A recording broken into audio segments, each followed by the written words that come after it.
Hello, Dental A team. We are so excited to be here with you. I have the one and only Dana back on the podcast with me today. And Dana, your hair looks amazing. I hope people are watching because I love this like side swoop and curl thing you got going on. It's super cute.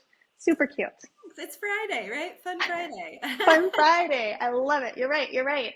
Dana, just so you guys know, well, you guys already know she's my like fashionista when it comes to workout apparel and athleisure wear, which we live in.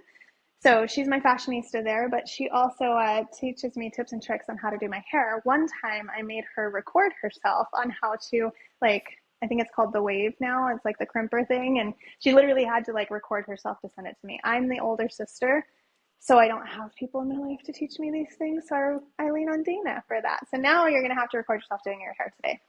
Thanks. Okay. Do what I can. Always for you, Tiff. Oh, thank you. Thank you. I am excited to be here today. You are, I say this constantly, but you are like our ops manual guru within our company. You have done so much work on the ops manual itself for us, and you work with clients on it, and you've done ops manual masterminds and creation courses. Like you've done it all. So I've had a few things come up where practices are asking, they're kind of writing in, doctors are asking who does the ops manual, because doctors will sign up, they'll take it on. They're like, yes, Tiff, we're going to do this ops manual. Sign me up. Dental A team, send me your manual. Like, okay, great. You signed up for the manual. And then the doctor's like, well, now I'm seriously overwhelmed because there's no way I can do all of this. So I thought it would be nice to take a couple minutes today to really talk about who should be doing the operations manual and what that looks like. Like, how do we hold the accountabilities? What are the parameters? What are all of those pieces? Because it's not, in my opinion, the doctor, and it's not just one person. I think the doctors, the associates, everybody, hygienists have a part to play in it. But Dana, when you're working with your clients, and maybe specifically even when you're working on your courses, your ops manual courses that you've done in the past, how do you have doctors really figure out who to have build out those operations manuals? Yeah, absolutely. I completely agree with you, Tiff, right? If one person were to build this, and specifically the doctor who is also doing dentisting, Yeah. it's a huge project. And I feel like it could potentially take you years. And by the time you're done, it needs updated. Yes, Right? exactly. Things have changed. You've added new things. You've As null and void, changed doesn't a even ton. matter. And so I think going in with realistic expectations of who's supposed to participate, how are we going to get this massive project done? And it really does take full team. Okay. So there are lots of pieces in the operations manual. And so core values, mission, vision, yes, those things can be done by doctors. Your Yeah. job descriptions could be done by doctor and OM. If you don't have an OM, maybe doctor, that does fall on you. But then once we get to like the how-tos, the checklists, the task lists, all of those pieces, that is full team, all on board. They're who sits in that seat and does those things day in and day out. And honestly, ideally, that's who you want to be building them, because they know the systems, they know the protocols, they know all the button clicks of everything Yeah, much better than, no offense, doctors, typically you do, right? yeah, For each for position. sure. For sure. I agree. I totally agree. I think doctors want to have the control of it, and they want to know. And I do think you need to go through it to know those different clicks and to know what your team members are doing. But we don't expect you, and this is why we have training, this is why we have clients. We don't expect you to know everything that every position is supposed to be doing or is doing. And again, that's why there's training. They don't even always know everything they should be doing. And so to expect you to be able to develop all of it, again, I agree, mission, vision, core values, those can be built out with the team for sure, but that is like near and dear to the doctor's heart. Why are you here? Why is your practice in business? What does that look like? And job descriptions. I'd love to tailor the job descriptions, Dana, to the results of that position. So like, who embodies that position? What's the ultimate result? And I think like treatment coordinator is to build relationships and sell treatment, obviously, right? Close cases, get production on the schedule. But when we put that like build relationships in there, when check-in's job is to successfully collect all information from patients while building that relationship with them for a long-lasting patient, lifetime with our company. Those are the types of pieces I think that people miss in a job description.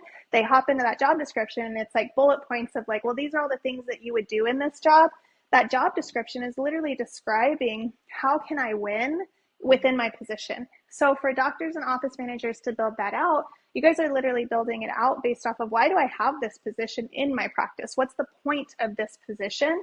And then from there, expanding. So I agree. I think those pieces are key elements that doctors, office managers can have their hands in. But to think all of those pieces that you were talking about, Dana, I just think of like all the front office how-tos, like how to send a claim, and a doctor's like screenshotting the ledger and like screenshotting with a little arrow. Like this is not what I need you spending your time on. Like I need you spending your time on that lab case that no one else can develop and create, right?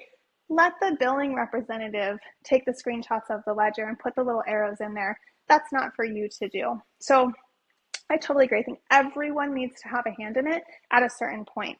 Now, Dana, hard questions for everyone. These come up for us.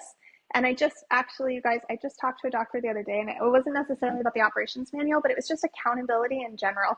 He's like, Tiff, I'm off track. Like, how do I get back on track? Like, where am I failing? Why isn't this working? Because he started like turning the dial on accountability and really putting it in place. And the team was like bucking up. Like, what do you mean? Like, what the heck? I'm like, well, when you're not used to it, when it's not something you've ever had, and then you implement it, it's kind of like telling your kid all of a sudden, like, hey, you need, like, your room needs to be clean, but you've lived the first 6 years of this kid's life with a chaotic, messy room. And all of a sudden you're like, no, you got to clean your room by tomorrow, right? Like, you got to get it done. So they're going to buck up. So I kind of related it this morning as I was thinking about this podcast to the operations manual, because it's an added piece that we're adding to their list of duties. We're adding now, build the operations manual.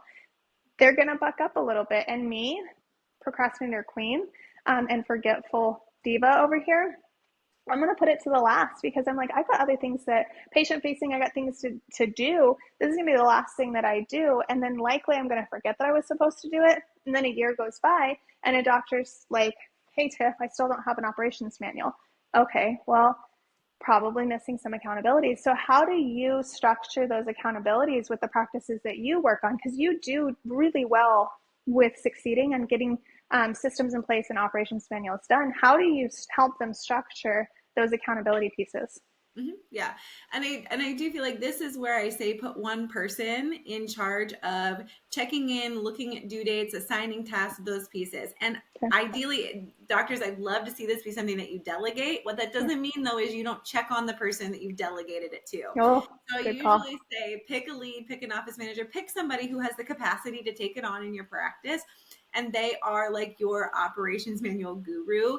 Now, that means then you just have weekly, monthly check-ins with that person to ensure that everything is on track. So I think assigning it to one person to really keep track on the rollout, keep track of all the pieces, because it's a lot of pieces. And so we need to make sure that we've got deadlines set for things, tasks assigned to individual team members. And so when it comes to that, tools for the person who is in charge of keeping it organized and keeping it on track is really what works best for your team. If a whiteboard works best and they need their weekly, every week we're putting up what we need to get done, who's doing it, by when are they supposed to have it done, and how are they to get it to you, whether you put it on a whiteboard, whether you create an Excel spreadsheet, right? And you are tracking all of that in there, figure out what's going to work best for your team. Make sure that there's a person that's overseeing it, and then make sure you as the doctor owner are checking in with that person so that you just have a pulse on things moving forward. I agree. And I'm going to pull out that you said choose what's going to work for your team. There's a lot of doctors out there. There are a lot of doctors who thrive with Excel spreadsheets and the nitty gritty things, and like all of those thought processes really work well for them because that's how your brains are working, and that's fantastic. But not everyone jives with an Excel spreadsheet.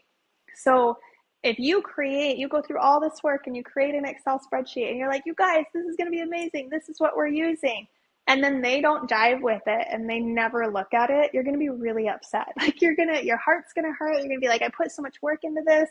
I don't understand. They don't listen to me. Like, why don't they do what I ask them to do? Dana said, do what works for your team. And the visual, I love the visual of the whiteboard in the break room or wherever, the conference room, like wherever you guys have that whiteboard. I love the visual because it's a constant reminder. Sometimes, Excel spreadsheets get forgotten about because you have to pull them back up.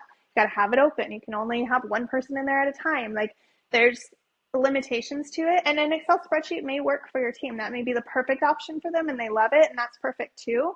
But think about where's your team at, what's going to be the most beneficial, and what's going to remind them to get something done.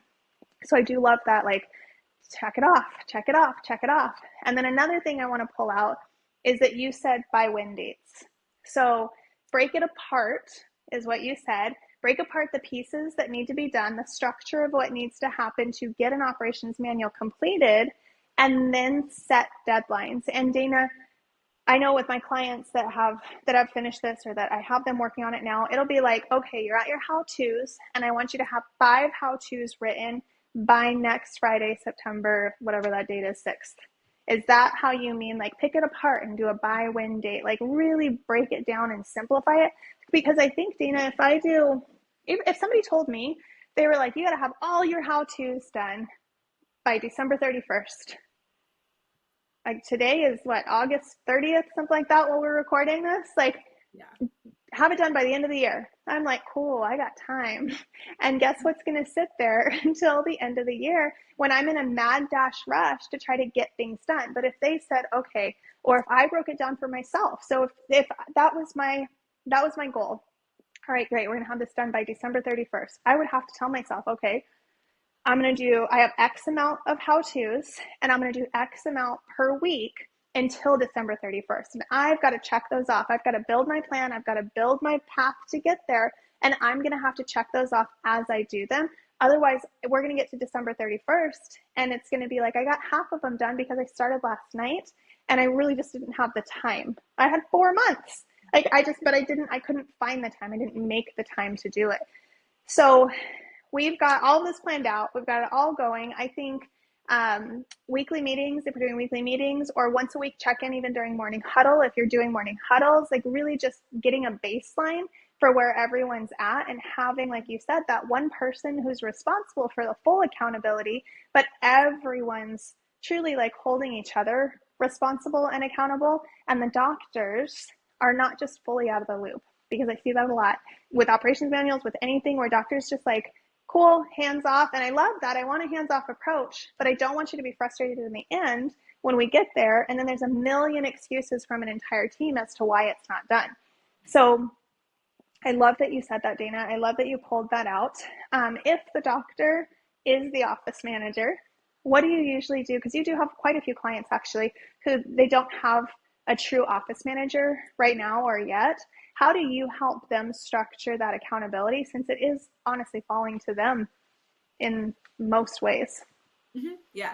And I basically break it down. There are each sections to an operations manual. And then once you've got it broken down, it truly is, like you said, delegating those pieces in small chunks that are manageable for that doctor in an amount of time. So I think it's setting clear expectations of when are team members supposed to work on this? Are we doing it during patient care hours? Are we setting chunks aside? Are we all just going to stay late every Friday, right? Order pizza, crank them out? Are we going to like send one lunch hour each week together and type up as many as we can? So I think it's them breaking it down into little chunks of manageable tasks, and then figuring out when we're going to do it and making sure that they are assigning team members and how our team members to communicate it up to them that things are done, so they're not chasing people down for things. I think an easy way to do that is build it into things that are already consistent in your practice. Like you said, morning huddles. If that is already consistent in your practice,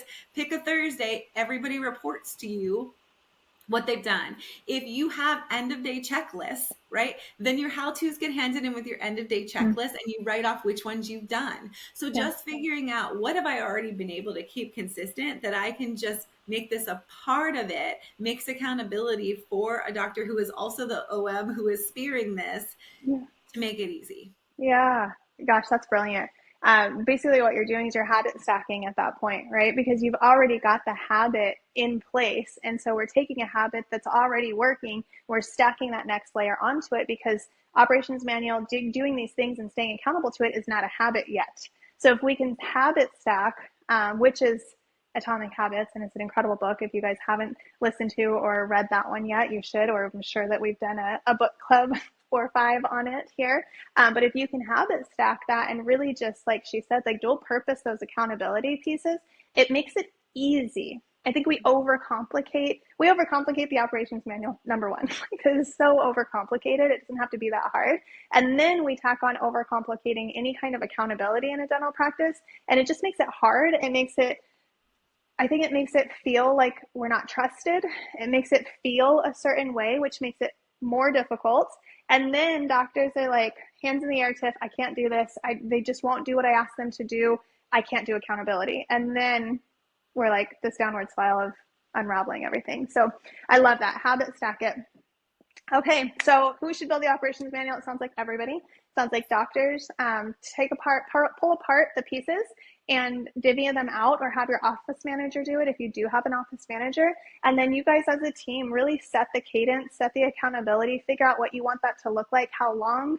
I think doctors, another word of advice, when you come in and you say, this is what I need you to do, all of these things by this date, totally fine, like totally fair, have your accountability set in place. But if you can come in and say, okay guys, this is the project, let's brainstorm and see how long do you think this is going to take us as a team to get this done. Now you have some buy-in on the dates because they've helped you figure it out, and you've taken into consideration their workload so that they can take into consideration their workload and give you actual dates that they think they can get it done by. So lots of tidbits there, Dana. This was fantastic. I think something that they definitely need. We're coming up on the last quarter, and hopefully we're wrapping up some operations manuals, or we're getting ready to start them. I know we used to do October hard start on operations manuals, so that's right around the corner, guys. Dana, thank you for your words of wisdom, always on the operations manual. I loved all of those pieces today, and I appreciate you joining me for this podcast today. I had as much fun as I always do, Tiff. Thanks for having Good. me.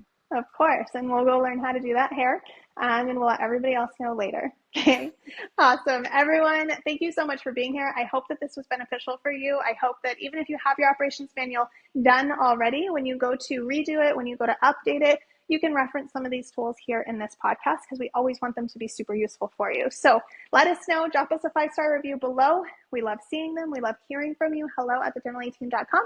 We'll catch you next time, guys.